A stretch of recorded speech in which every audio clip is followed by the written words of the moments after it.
Hello and welcome. My name is Jim Delgado, and I'm a local attorney with the law firm of Shapiro Delgado. I want to thank the Manatee County Bar Association, especially the Diversity and Inclusion Committee. We're going to be putting on over the next 8 months a series dedicated to diversity and inclusion within Manatee County. One of the things we really want to do is show, in at least our first show, which is called the Latino Experience, and that's what you're watching today, is that even among the Latino community, it is extremely diverse, and we kind of just want to let you know some of the hurdles that we go through and some of the things that we have to deal with on a day-to-day basis. I'm very excited today.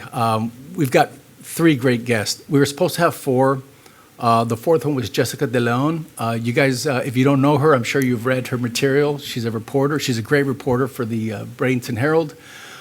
She had some reservations. COVID-19 is affecting us all in many different ways, and we understand, Jessica, hopefully we could do another show with you on it. Your voice is very important, and I'm sorry that you're not here today.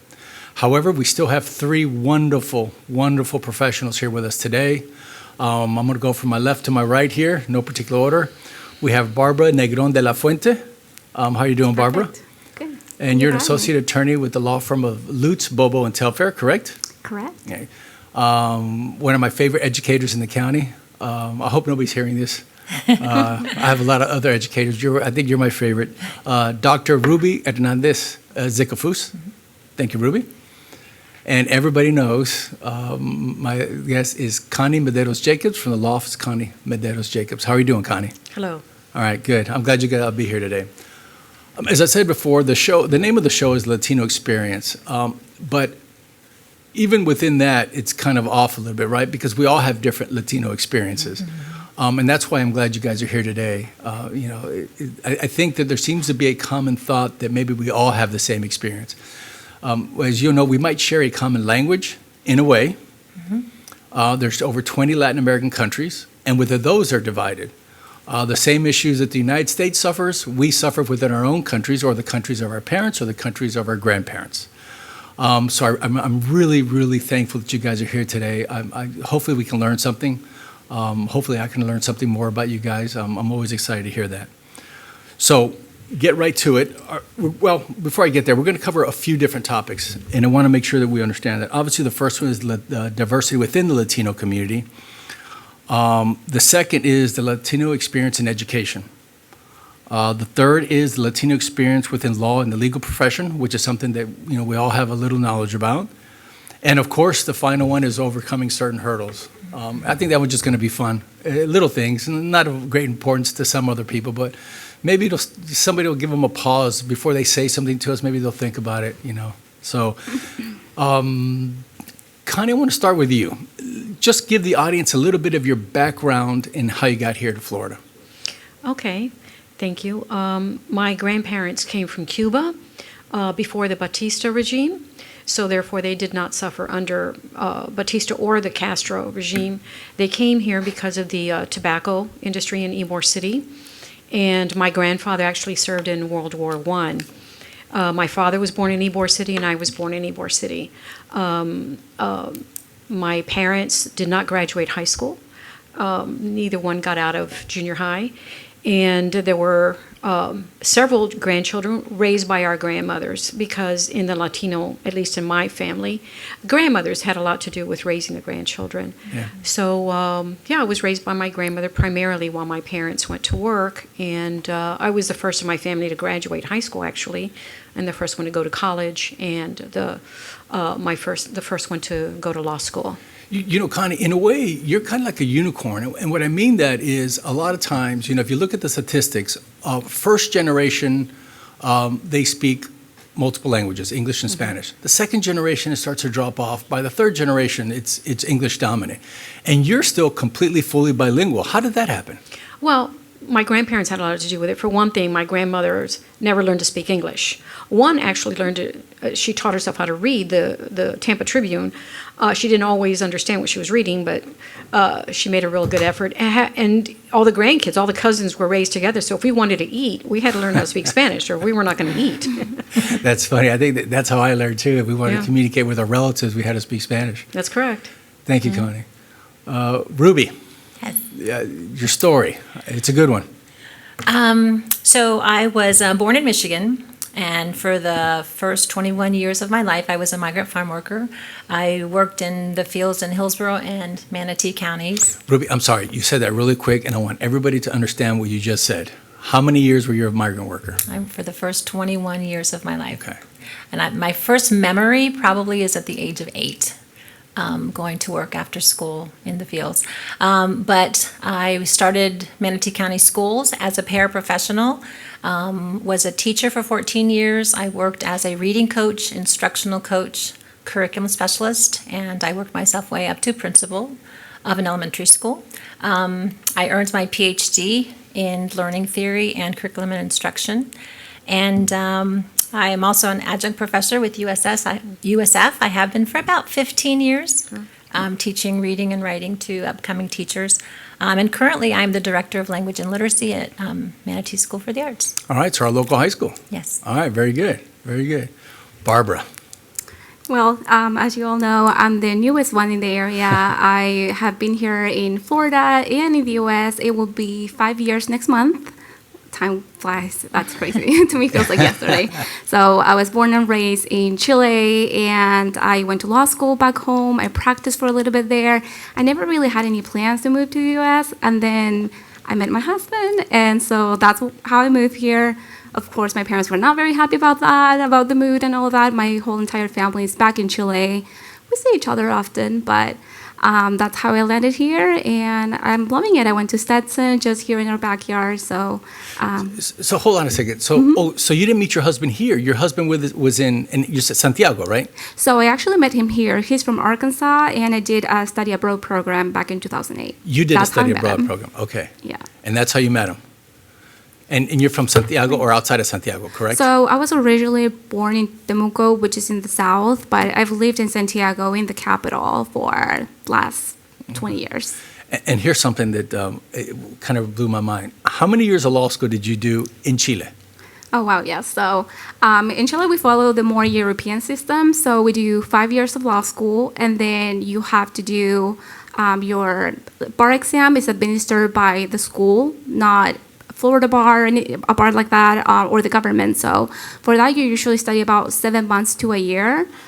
So I did that. I took the exam, and after I passed it, we have to do 6 months of mandatory pro bono for the government, for the justice gap. That's something that not many countries do. In Chile specifically, something that back in the day, the government used to pay for law school. So that way, when people went, got their education, in turn, they had to work for free for 6 months. That's not the case anymore, but it's something that we still have to do. And even though you graduate from law school, you're not an attorney until you've completed those 6 months of pro bono. But then on top of that, you had to do 2 years here. On top of that, I came here to the U.S. and I decided I still wanted to practice law. I wasn't going to do anything else. So that's how I went to Stetson. I was fortunate that they have a 2-year program instead of 3 years. So I was able to complete my education within 2 years. Okay. Oh, that's interesting. So in talking about diversity, I guess for me and Ruby, it's a little different, right? Because I guess, let's just be honest. If you're Latino, everybody thinks you're Mexican, right? Which for me and Ruby, it's right on. Yes, we're Mexican. I'm going to talk to Connie and Barbara, but Connie, do people know you're Cuban right away, or do they assume that you're Mexican? Well, Mexican people know right away that I'm not Mexican. Well, yes, they know, correct. They know. Yeah. However, I've been asked what my heritage is, where my family came from many of my Hispanic clients. The majority of my practice is minority, and of the majority of my minority clients are Hispanic. Right. So I'm often asked, but once you come into my office, you see all my, artwork from Cuba and the cigar factories and stuff, so there's no mistaking that I'm Cuban. Right, that's for the clients then. Yeah. Yeah. Ruby, in your field, is there a lot of Latino teachers? Does Manatee County have a big presence of Latino teachers? No, it doesn't. Actually, when I was principal of an elementary school, I made an effort. My school was almost 80% Hispanic, 53% ELL. What school was that? It was Stocktree Elementary. Okay. I was there for 2 years, and I really made an effort to try to hire one Hispanic teacher per grade level because we had such a high Hispanic population, and it was very difficult. I had to go not to my neighboring counties to try to, and even out of state to try to hire.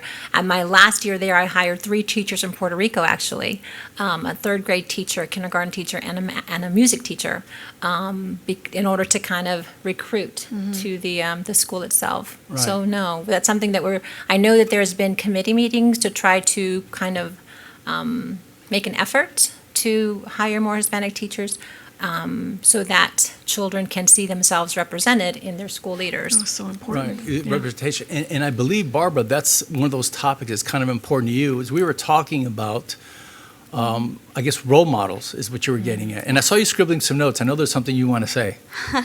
Yeah, so I guess this kind of goes more in line with the education portion, but that is something that sort of shocked me. As I told you before, I received an article a couple years ago saying that about only 2% of attorneys are female, Latinas, and to me that was shocking. Okay, so see, again, I'm going to slow you down because that's kind of an important number. Yeah, So out of all the female attorneys, and we're talking about nationwide or Florida, that is nationwide. only 2% are Latina. Yes. Wow. You know, what's shocking about that is that even when I went to law school over 20 years ago, the majority of the students at Stetson, when I went to Stetson, were female. You I know, don't believe that's still the case. there's more. As a matter of fact, I think that goes with most of graduate schools and above is a lot of professions, except I think for engineering maybe, is the majority are female. So then there's 2%. 2%. So what did you do? What did you do with that information? So the first thing I had to fact checked. I was shocked. I could not believe it, but it seems it was accurate. So I just started thinking. I was very involved with the Stetson Hispanic Bar Association. So I thought, okay, what do I do? How do I contribute to change this? I think that even though it's, obviously it's like a long-term plan, what it is something specific that I can do today. So I got really involved with communities in the area, specifically Girl Scouts, as well as Big Brothers, Big Sisters. I wanted to be able to sort of have and create this role model figure, so that way children would be able to be exposed to Hispanic attorneys, sort of see what is it like going to law school. If I want to consider something like that, how do I get there? What do you do as a lawyer? And kind of be able to see that you have all these Hispanic attorneys in the community, and a lot of people go to law school, and this was more so back in the day. They would go to law school because they had maybe grandfather that was a lawyer, her father was a lawyer, and we still see that to some degree today. So my initial thought was maybe these people don't really have any friends or any family members that have been to law school. Some of them may have not even been to college. So it's important for them to be able to see that it's something that I can do and they can do if they choose to do so. Yeah, Chile is a different animal. We talked about this a little bit, and there are some racial issues, but those are mostly with the indigenous people, and I hope if I don't butcher this word, the Mapuche, correct? Perfect. Okay, I know that there's, and as a matter of fact, just this week, I was reading an article that there's some civil unrest with the Mapuche, which is it's the equivalent of our Native American Indians. But one of the main problems among the major population is elitism, correct? Correct. Right. So you've dealt with those issues. So coming to the States, it's different now. You're dealing with a lot more diverse issues. Exactly. I think I moved to the United States and I started hearing this word racism. And I was like, I don't get it. Why would it matter? Like, it was never an issue to me. So the fact that here it was, I just could not wrap my head around it. Right. It was something completely new to me. So, being new to the area is something that even now I'm still kind of trying to wrap my head around it. Right. Give it time. Connie, talking about that, growing up in Ybor, right? Predominantly Latino. All you have to do is drive there. Best bakeries outside of Miami, probably the best bakeries in Florida. You got the old cigar row housing. How was it for you? So I know your family, very close to your family, very Cuban neighborhood. Did you have any of those issues growing up? Because, 60s and 70s were a little different for us. That's correct, and I'm 67 years old, so I didn't ask, Connie. I didn't ask. I'm proud of it. But my experiences were mostly class type things. Yes, I grew up in a Hispanic neighborhood, and I have to inform the rest of the group is that I moved to Miami, actually Hialeah, Right. when I got to junior high because my parents were divorced and I went to go live with my dad. But at any rate, growing up, I remember we grew up in a very poor neighborhood. The majority was Latino. However, there were mixtures. And I could remember when I would play with the other kids, if I went to somebody else's house or apartment and they were not Latino, I could remember the parents telling their child, "What are you doing with that spick in my house?" And it took me a while to figure out that they were talking about me because we were the majority. Nobody called each other spick, Right. and it was only when I was in another friend's house that was not Hispanic that I learned that the meaning of that word and that it was a derogatory word. But yeah, even in where everybody is poor and you think everybody is on equal footing, it's not, because there is this level of racism or class distinctions there. And there was a lot of that growing up. Yeah, I went through this, born in the 60s, grew up in the 70s and 80s. And my story is a little bit convoluted because my mother's Mexican, my dad's Puerto Rican. So he's born American citizen. He was drafted to the Vietnam War. So he took that opportunity, went to the States. He married a Mexican lady.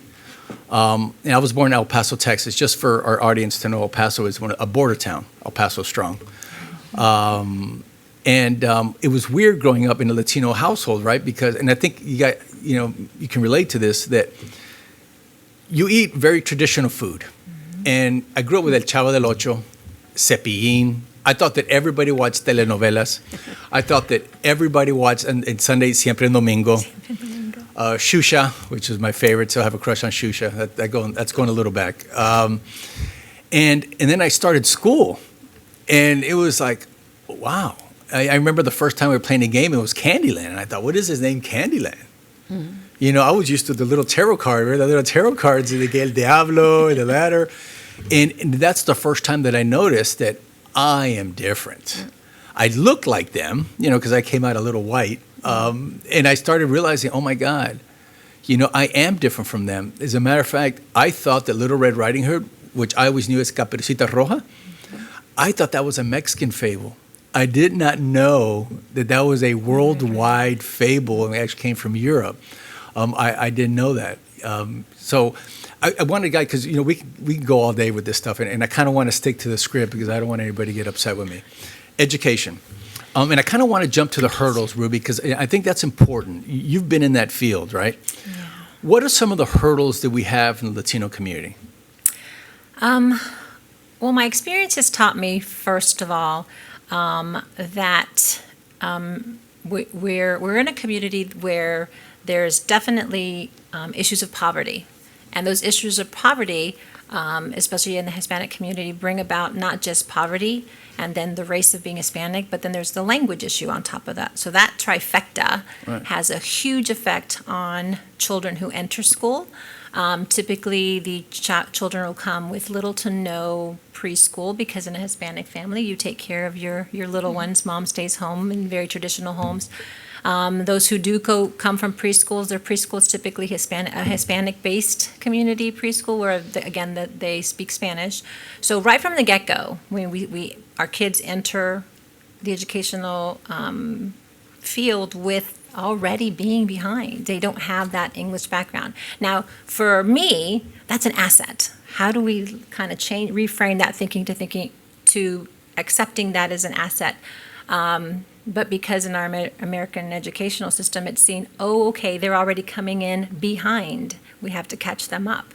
So that from the very get-go is an issue. And as you go through the educational system, with that poverty in mind, you'll see more and more the gap just continues to grow. Right. And so most households don't have books. The experience of their parents is very limited when it comes to education.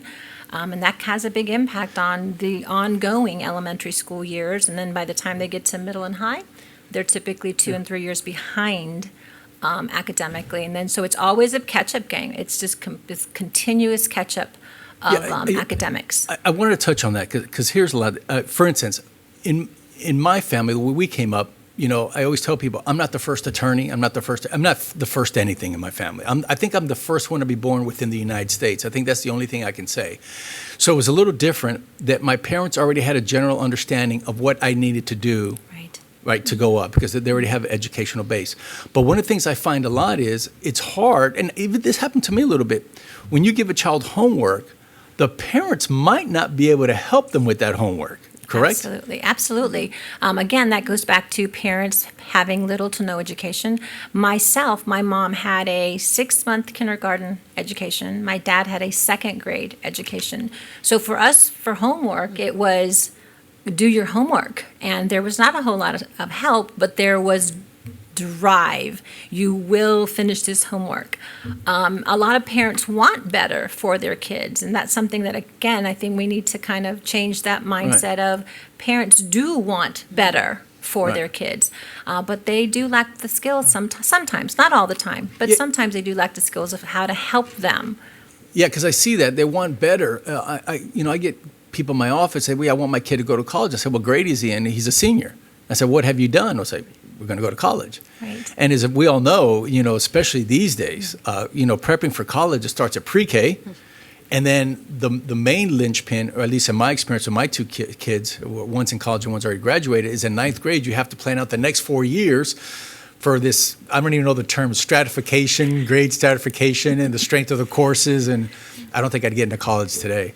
Yeah. Barbara, coming from the outside world, what Ruby was talking about, those are issues that you missed, or, coming from Chile to here, did you experience any of those issues with education, or you just fit right in? I don't think I experienced those issues. I think for me, the biggest was obviously the language. I spoke English, but to a certain degree, I still had a lot to catch up with as far as legal writing. It wasn't just a different language. It was just a complete new language to me that I had to catch up with. And I did a summer program at one of the law firms in the area, and I remember that for the most part feedback was great, but they did say that's something that you have to continue working because you have all these years that you need to catch up with, and it's just going to take that extra effort on your part. Right. I was a mentor of one of the of a Stetson student many years ago, and she's around today, and she reminds me every time what I said to her, and I was pretty harsh with her. And she did this great closing, and I told her, I go, it's great, except you're going to have to change one thing. And she was new to this country too, and I said, what? She goes, the accent. And she looked at me, and she was offended. I said, no offense. I mean, I figured I had the right to tell her. But she reminds me every day that I said that, by the way. Is that I told her, if you're in front of a jury, this is what I want to give. If you're in front of a jury, unfortunately, a jury will hang on your accent, and they won't really hear what you're saying. So I told her, look, if practicing Miami is one thing, right? They're a little more used to it. But if you're in Manatee County, Sarasota County, when you're doing a closing argument, you want them to hear what you're saying. You don't want them to get hung up with an accent, and you have to really work hard. It's sometimes I don't think people understand how hard we have to work to fit in, to not have that. Right? More of what my parents called, they fought hard for me to have what they called a broadcaster's accent, basically middle of the road. Connie, did you have any of those issues growing up or no? As far as my accent? No. No, I can't say that was an issue ever. No, because that would have been your parents and your grandparents. Well, we spoke Spanglish in my home. Did you? And, of course, spoke English in school, but both my parents speak perfect English. They just prefer to go into Spanglish. Well, my mother's deceased now a number of years, but they just always reverted back into Spanglish, and my grandparents only spoke Spanish. Right. But I don't know if an accent was ever an issue for me. See, Ruby. I wanted to add that my mom spoke only Spanish in our home, but my dad was, we were lucky enough that he did join the Army, and he spoke English very well. And the story is that when we were little, we would go into their room and touch their nose. And if it was my mom's nose, we would speak Spanish. And if it was my dad's nose, we would speak English. So we really did grow up bilingual, speaking Yeah. both. And I don't have much of an accent. Every now and then it'll come through, but for us it was that, speaking both languages. And as we got older, of course, the English increased because we were speaking English from home and school and amongst each other, the siblings. But I can see where that would be for some, Yeah. and some of the kids.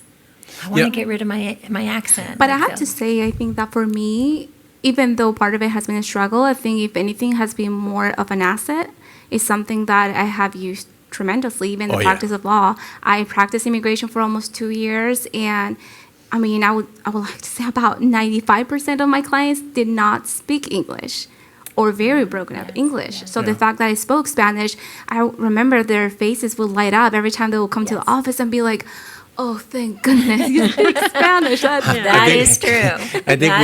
I think we all know that, Yes. right? Yes, Well, absolutely. You know, a lot of times when I first started my practice over 20 years ago, they see the name Delgado, but they figure, well, they looked at me, oh, he's just a white guy. He probably doesn't know any Spanish. And they would speak Spanish, and I can tell as soon as I say, "Oh, buenos días, ¿cómo te puedo ayudar?" It was like, you know. It's a relief. relief. It's a relief. It is a Yes. relief. it You know, absolutely. and that's, and Connie, and you and I have both taken, in our profession, we've taken great advantage of that, especially in Manatee Absolutely. County. Absolutely. And kind of what Barbara was saying, it makes sense. I remember my grandmother, quick little thing, obviously growing up looking Anglo, it was very frustrating for me, actually, I'll be honest with you, because I didn't look like a lot of my cousins. And it bothered me because everybody would call to me, El Gringuito, Americanito, but nobody referred to me as what I really was. And she told me that, you're sad about it now, but you don't understand it, but that's going to be your biggest asset. And I never understood what she was telling me, right? Because growing up in El Paso, being Mexican in El Paso is just Cuban in Miami, right? It doesn't matter. It's part of the deal. And what I've learned, one of the reasons I stayed in Manatee County is because what Barbara was saying. What I noticed is the reason that people were paying attention to me in my resume over 20 years ago had nothing to do with me. It wasn't my great legal mind. It was the fact that I spoke Spanish, and it was a market that everybody wanted. And I remember, Connie, matter of fact, I think, me and Judge Smith were talking about this. I think that you're the first female Latina in Manatee County, I think he might be right. right? I think he might be right. Yeah, because he asked me about that, because I know that when I got here, our good friend and my first legal partner, Vanessa Obstel, back then she was Vanessa Ascaño. I went to law school. Vanessa was a lawyer, dear friend of mine, dear friend of ours. Connie's her mentor, and she was my first partner in law. And you were I don't want to, but that was over 20 years ago, and you were already probably one of the most prominent criminal defense lawyers in the area, if I remember correctly. So you've been in Manatee County for a while. For a while. Yeah, you were. So we're going to switch gears like that because I kind of want to talk about that. Is you were a prosecutor first? That's correct, from 89 to 93. Okay. 4 years is a lot in the prosecutor's office. Yep. The way that Latinos are looked at now and then, was it different, or how was it in the prosecutor's office? I think in the prosecutor's office there was only two, you and Dennis Nales. Am I correct? Right, but I think he was in a different office than I was. Right. I think he was up, right? I think he might have been in Sarasota because At that time? I worked in the Manatee office. Yeah. Right. Right. How was it being a Latino prosecutor back then? I can't really say that there was anything particularly different about it. I didn't pick up any particular vibes. I didn't get any special cases because because I spoke Spanish. I can't say that my being Hispanic made any difference in that office. Good for you. Yeah. Good for you. It made a tremendous difference as an asset when I went into private practice, but I can't say that it made any difference in the office that I was a Hispanic Right. at all. Barbara, when you were hired at Lutz Bobo Telfair, the fact that you spoke Spanish, was that a key for you to getting hired there? I think so, because we see that there's definitely a market there where we don't see a lot of attorneys that can speak Spanish. And in my past experience in immigration, is something that I also saw that right there can be the determining factor to hire an attorney or not hire that attorney. Right. Because a lot of people feel that they can't relate to most attorneys. Right. And a lot of people here, especially so I practice in immigration, they have this idea of attorneys. They've suffered a lot of scam in the past, especially in the Miami area. A lot of people actually don't go to attorneys. And this is where things get confused. They go to notarios, Notarios. right? Right. I believe in Right. Mexico, notario means Yeah. an attorney. Yeah. So they will go to someone who was not a lawyer, then they will get scammed, and then that's what they had engraved in their minds, like, oh, lawyers are just, these horrible people that will steal your money and Yeah. not do anything. So it took a lot for me to kind of ingrain in their brains that that's not how things worked. So Yeah, it's funny you say that, because that is true, right, Connie? You know that is that in our particular Latin American countries, I know in Mexico especially, telling me you're a lawyer is really not a badge of honor, because they do give you that kind of like, well, how are you going to take my money? they automatically don't trust you. Right, yeah. And I remember when I first moved to this area, a friend of mine told me, hey, you're kind of white to be courting that community. I was like, well, yeah, man, but I'm just like them. And they were like, trust me. And I remember going into businesses, because at that time I was with the Latin Chamber, knocking on doors, trying to get them to be part of the Latin Chamber. They're all friends of mine now, but back then they would look at me, and the look they were giving me was, how are you going to take my money, right?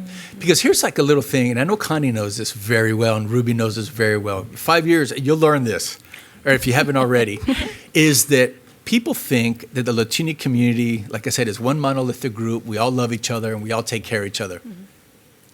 It's just like any other community, right? And the Latino community is not only abused by the system in a way, but it's mostly abused by the own Latino community. And I regret to say this, but a lot of the abuse happens from people that look just like me. You know what I mean? They're born in this country, they're Americanized, they know enough Spanish to get their business, but what they're really doing is they're finding a way to wiggle on, kind of rip them off. Is that wrong, Connie? Or? No, it's happened more than I care to Right. acknowledge. It's sure you get a Latino business started, let's say a used car lot or a grocery store or whatever, and over again I find that when the client comes to me and says, "Oh, but I signed this contract and now they're going to take my car away," or this, it's just exploitation of our own people. Right. I don't think that is unique to the Hispanic Correct. Culture. I think that it's true in any other culture. It's just, it's unfortunate, but yes, it does happen. And I've had to go to bat for some of these people, write letters or confront the business owner or something, that kind of thing. But that happens in any other ethnic community. Right. I don't think it's unique to the Hispanic community Yeah. that you have people very willing to take advantage of somebody less educated or less experienced than they are. Sure. Which in a way was kind of my main point, the many different agendas that I have, and one of my main points I want to make is, being Latino is not really different from being a United States citizen or being from New York, California. It's that we all have the same issues, right? We all have things within our own community that they're not on the up and up. We all sit around the table and we want the best for our children. We want a good education. We want to be safe. I hate to keep bouncing around, but I think it's important because you said something that kind of, okay, so right now, the COVID-19, right? So our children went back to school and we're worried about that. And one of the things we're hearing is, especially in a lot of the poorer neighborhoods, is the lack of Wi-Fi, right? And technology. And if there is technology, I'm hearing a lot more stories. I've got clients calling me and they're saying, what can I do? They might have one or two cell phones in the house and their computer is their cell phone. Right. But they're having bad internet problems. What can we do? That is one of the things that I think has kind of reared its little head, is the disparity of technology and internet services within our Hispanic communities. And I think what ended up happening is government saying, or the powers that be saying, let's pool all of our money, buy the computers we need, and hand them out to households. And of course, sometimes you have one or two computers per household where you might have 4 children, but at least they had devices. And, that's the answer. I mean, we have to kind of move away from thinking that the answer is no, or that we can't, and find a way, because when the rubber hit the road and COVID hit, we did. So, and there were things like buses being, driven into neighborhoods where they had a hot spot. And then parents had the option of driving to the school parking lot and using the Wi-Fi that was in the actual parking lot. 'Cause Which we saw a lot of. Yes, many, many, many moms and dads I heard from were saying, I'm going to the parking lot and we're parking there. Some schools put tables outside so that the child could come and sit with the parent and actually use the hotspot. But I think it is an issue, and we need to, I think, hit it head on, just like we did. We found a way to get internet and computers and technology into the hands of our students who need it the most. And I think we kind of knew it before, and some schools would do surveys before and would kind of, reach out, how many computers do our children have, and what are the households that don't have them? And they would try, they would make efforts, but it really didn't come to, okay, now we need to, our kids need computers. That it really came to, we're going to do something about it. And I hope that those things continue, that we continue to see that communities and homes do need access to internet. I met a high schooler last year who didn't know how to bookmark a website. A high school student, Manatee County student. And See, I'm thinking, I understand me not knowing how to book a website. Exactly.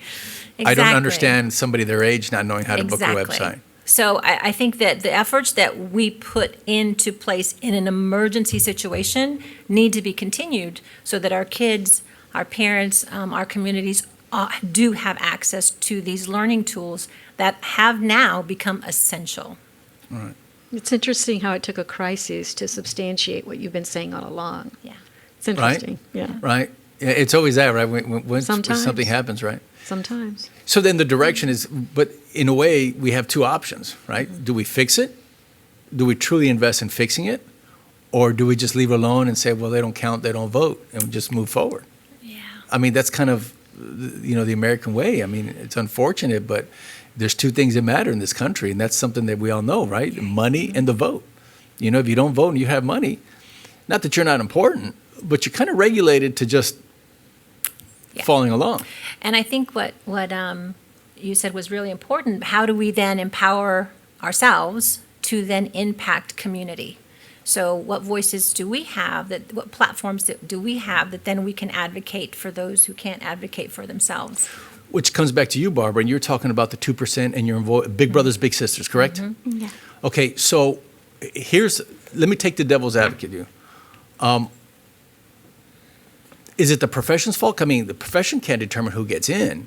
How do you encourage these young ladies to choose your profession? How can you bring that point across?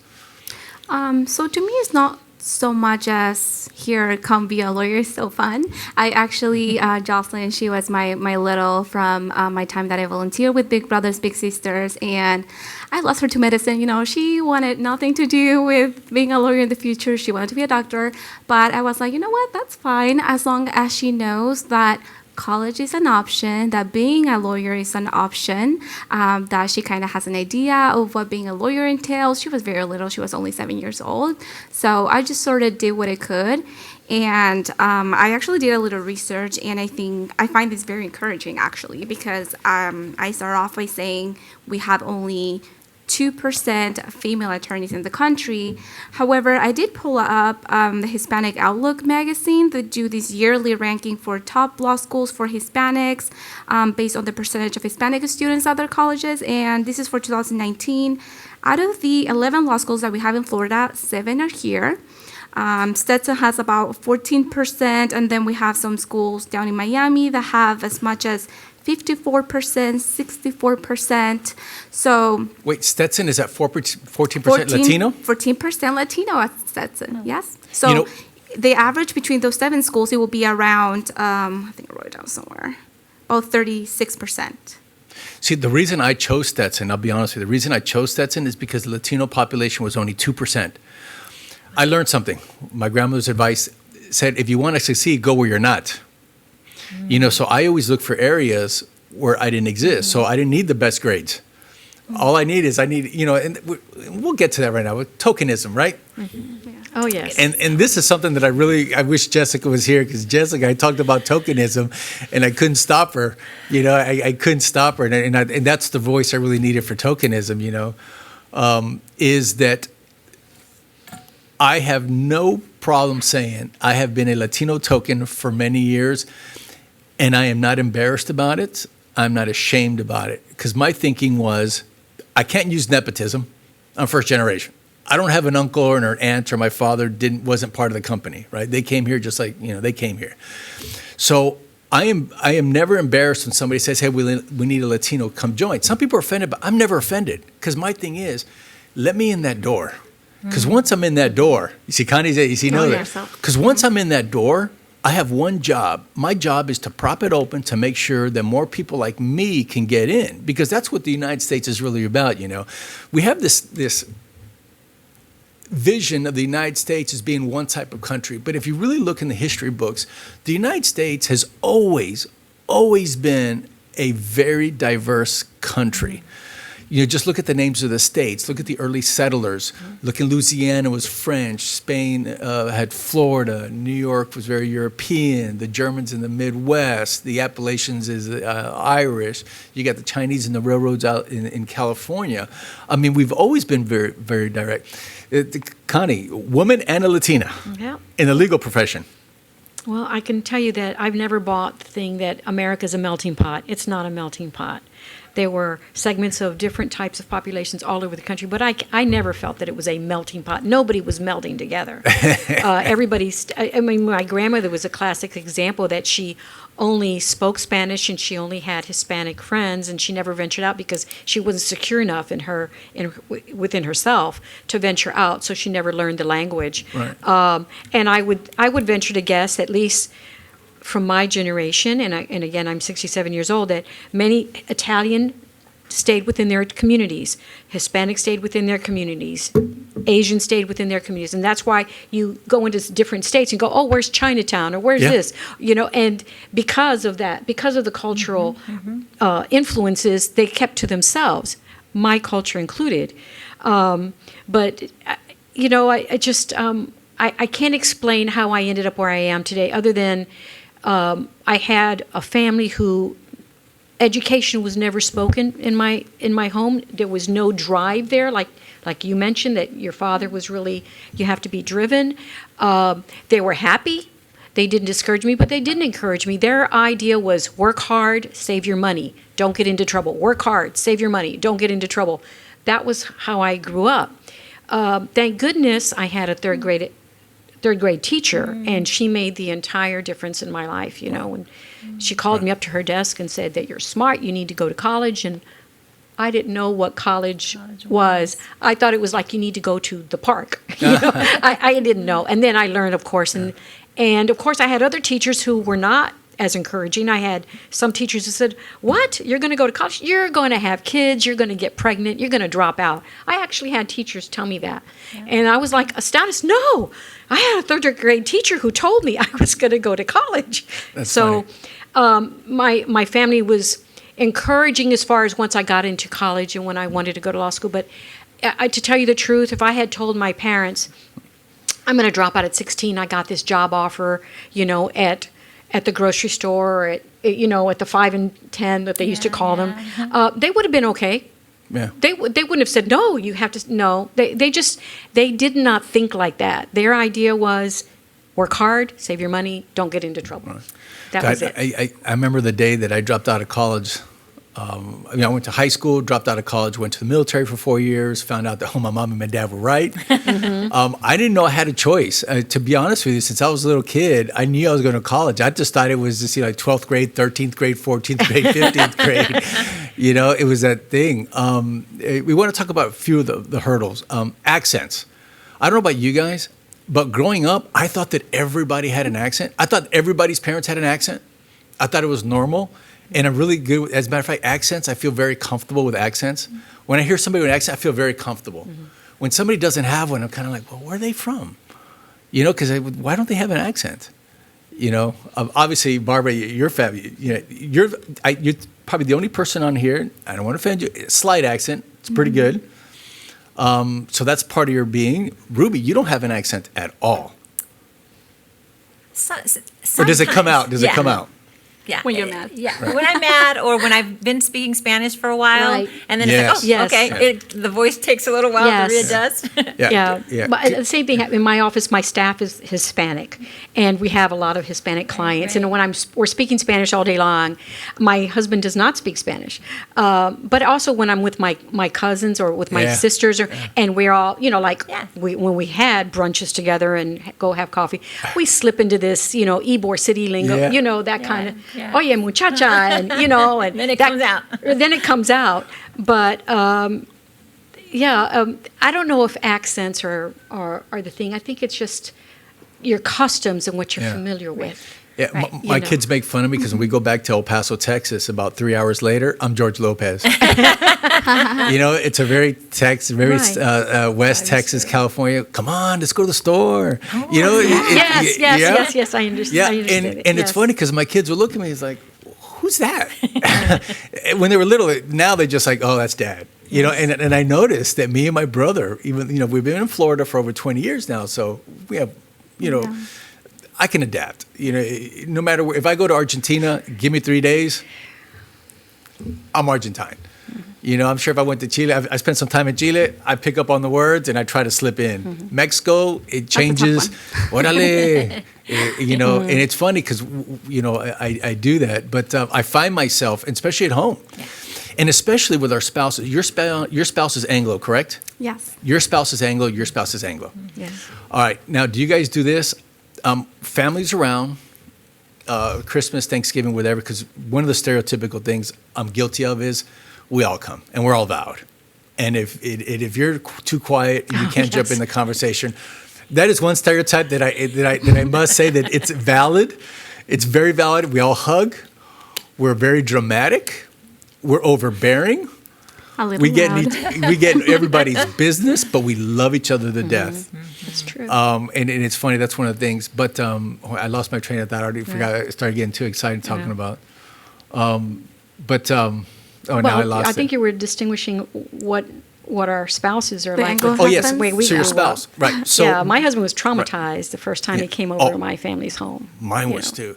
One of the things I Absolutely. find is my mom and I will start talking and we'll go into 100% Spanish. And my wife will tug on me and she'll say, "You guys are speaking Spanish." And we look at each other like, "Oh, I didn't know." Barbara, you're here alone. No Yeah. family members. Yes. They come visit very often. Right. But it's pretty much my husband and I here. Do you ever slip into Spanish and just go off? Not really, because I can't have a conversation with him, but I do talk to my family pretty much on a daily basis. On a daily just basis? Daily basis. And I have a WhatsApp group with my entire family, cousins, uncles, everything. So about right now, if I turn my phone back on, I probably have about 200 messages. So. Oh my God. So they're pretty close. So, he tries learning Spanish. He took Spanish in high school, in college, but he always tells me, it's you Chileans. You don't speak Spanish. You just speak some weird thing that I cannot keep up with. And talk about diversity. I forgot I was going to talk about it. Connie, I think you have us all beat. Yeah, Cuban American and Jewish. that's correct. Yeah, I'm talking about a diverse, and these are things. I want to talk about the last thing because I think we're running out of time. I don't know how people are going to take this joke. Well, I better not say it because if we're going to show the show to kids, I don't want them to say anything. Names. Let's talk about names. So my real name is Jaime Luis Delgado Ramos. Well, I dropped that so early. Now, it's on all my legal paperwork, my driver's license, my law degree, my forms for the courthouse, because I'm very proud of my name. But I must say, I could not use that name for the first 30-something years of my life because it was Jamie Luis Delgado Ramos. And then all my paperwork was following the Ramos, which is not my last name. That's my mother's maiden name. So everybody just calls me Jim or Jimmy, right? If you call me Jaime Luis, people look at you like, who's that, right? Connie, your name is It's not Connie. Constancia? No, Conchita. Conchita, really? Belisa, Conchita, Belisa, Mederos, Jacobs. That's a beautiful name. But nobody could pronounce Conchita when I was in elementary school, so a teacher just started calling me Connie, and it that's stuck? what I've been ever since, because nobody can say Conchita. Conchita. Yeah. I like that. That happens more often than Let me than guess. You think. Rubilinda. Rubilinda Hernandez. That's a Yep. great name, though. Yeah, Rubilinda. Yeah. And Barbara. You got Bárbara lucky. Daniela Negrón de la Fuente. Negrón de la Fuente. Yep. But you don't use de la Fuente as much. Same reason, you don't want it too long, or you just don't want to get your paperwork lost? It is too long, so a lot of times they'll cut it anyways. But also, a lot of people struggle with figuring out which one's my last name. Correct, right. So they will Right, pick right. whatever they can find in there. And it also, if you think about it, my last name is 4 separate words. So it's Right. even more complicated. Right. So it's just easier for me Right. to do that. Yeah, because I grew up with a hyphenated name. Obviously, well, we didn't hyphenate it. The United States hyphenated it for me. Right. That was just my last name. But you find out real quick different customs, right? So my Delgado Ramos, and my dad told me, hey, unless it's legal paperwork, don't do the Ramos part, do the Delgado part, because then they won't find you. And it's funny, because people don't understand that we have to accommodate. Like people say that we don't integrate, we don't assimilate. I think the Latinos assimilate actually extremely well. I mean, any thoughts on that? I think we do a great job of assimilating. I think so. I think at least in trying to get into businesses, they do. They learn right away the value of a credit card and having a bank account. I think, at least my experience, and also growing up in Hialeah, when we had the Cuban lift, when everybody was coming in from Cuba, my father was forever sponsoring people who he claimed they were all cousins.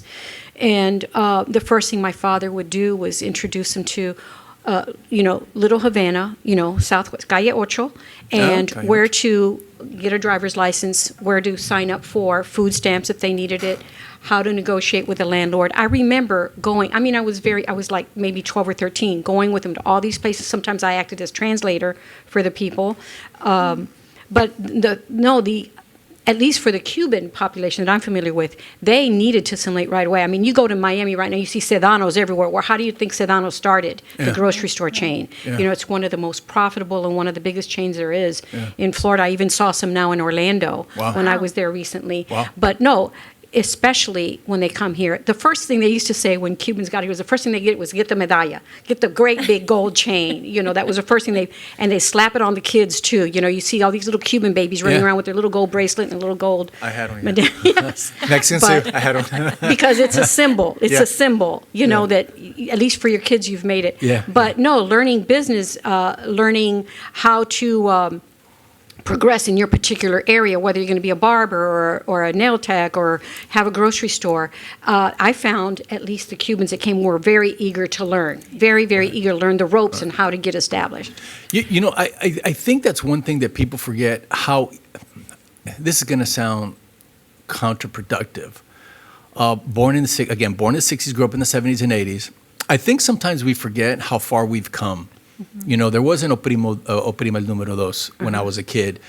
And as a matter of fact, I remember my mom tells me this story that the doctor told my mother, do not teach him Spanish. Was very honest with, don't teach him Spanish. This country doesn't do well with people who are bilingual or the people have accents. And my mom carried the guilt for many years, the fact that her kids spoke Spanish. Because it was a different time back then. And you're right, because my mom didn't let me play soccer. My mom said, oh no, you're going to play football. Because my mom... She wanted you to fit in. Yes. The goal of the Latinos at that wave in the 60s was, if it's American, or actually I shouldn't say American because I don't want to get in trouble. We're all Americans. If we're in the United States, whatever is from the U.S., that's what you do. So our music, my dad would wake up, Jorge Negrete, Pedro Infante, and right? Right. Every morning. But us, we were listening, and my parents would encourage us. So whatever our next door neighbors, our Anglo neighbors were doing, my mom made sure that we were doing this. Cub Scouts. I was a Cub Scout. Basketball. I mean, baseball we played, but everything was that, from music to language. My mom actually never let me speak Spanglish. Oh, I'd get in so much trouble. If I said, yeah, and I was never use, like Mexicans, the mother, jefa. I was not allowed. No soy tu jefa, soy tu mamá. Basically, I'm not your boss, I'm your mother. Jefa is a slang word. Just jefa is a slang word for mother. Didn't you find that there was like a mixture? Because I don't know about Yes. you, but with the grandparents, I remember Thanksgiving dinners, and if we went to each other, or my friends went to, in Hialeah, half my friends were Jewish and half were not, but they'd come over to my house, and we had the turkey, but we also had black beans and rice.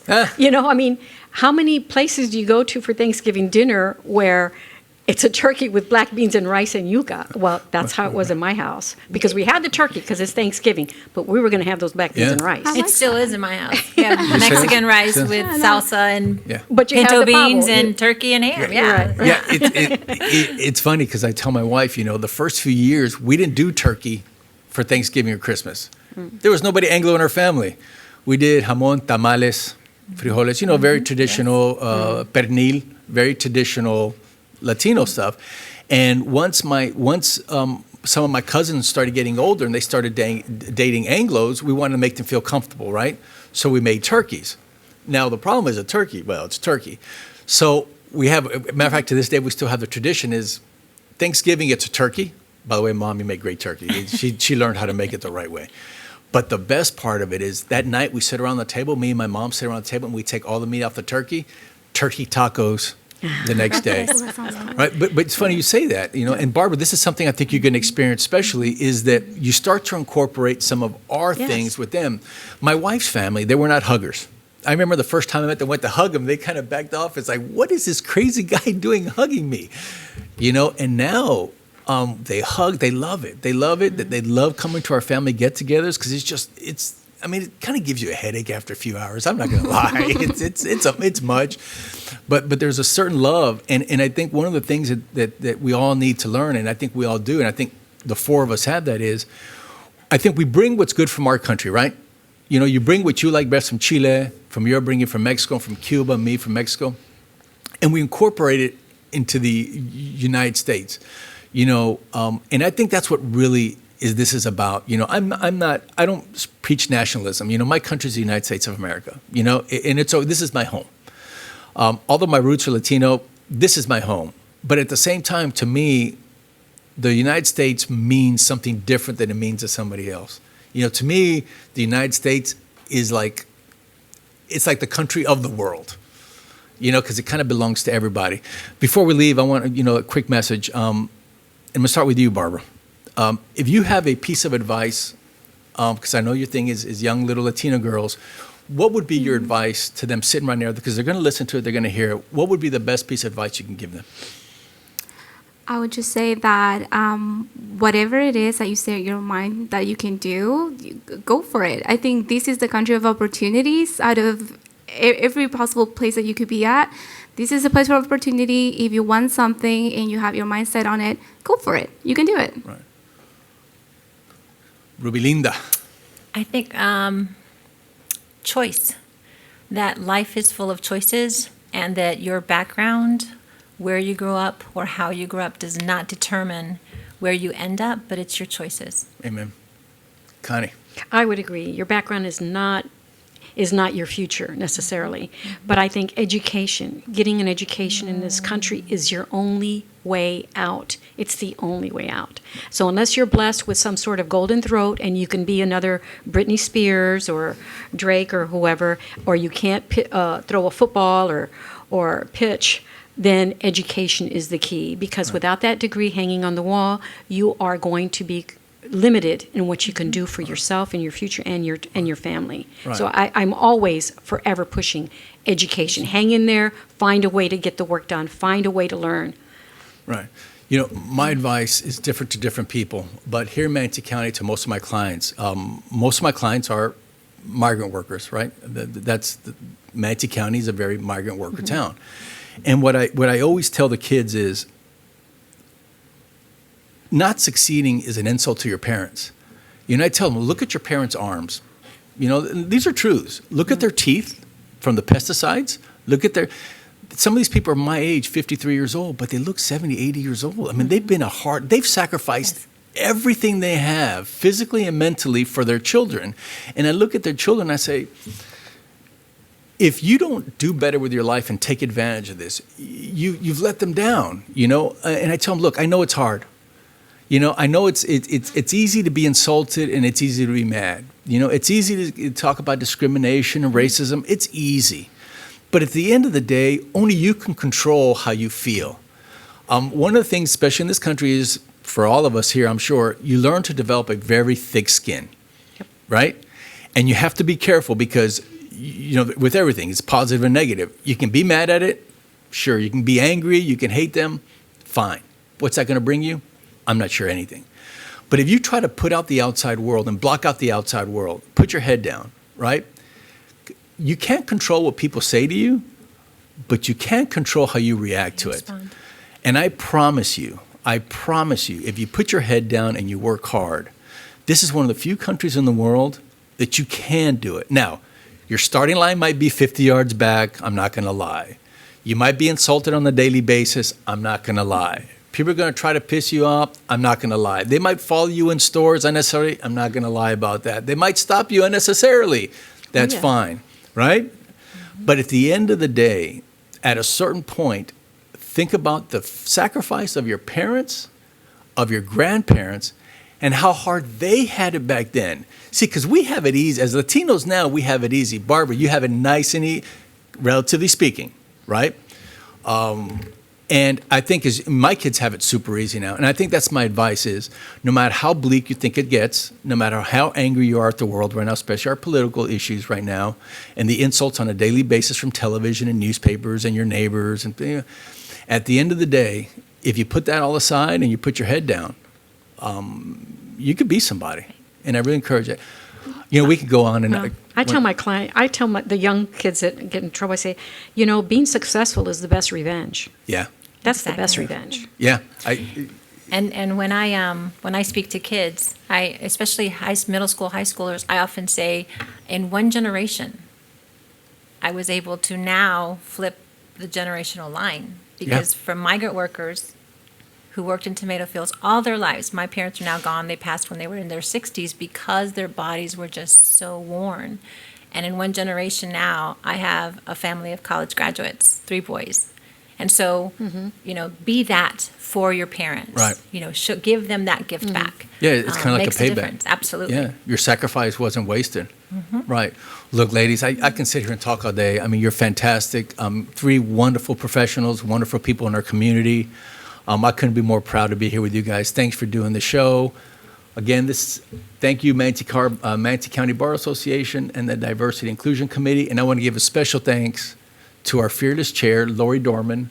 This was her idea. Thank you, Lori Dorman, for this, and especially METV, Charles Clapsaddle, and Chris and Richard. They always try to do the best and always try to provide great educational television for Manatee County. So METV, Manatee County Bar Association, thank you very much. Thank you very much, Manatee County. Thank you to our guests. Thank Thanks you. for having us. It's been a pleasure.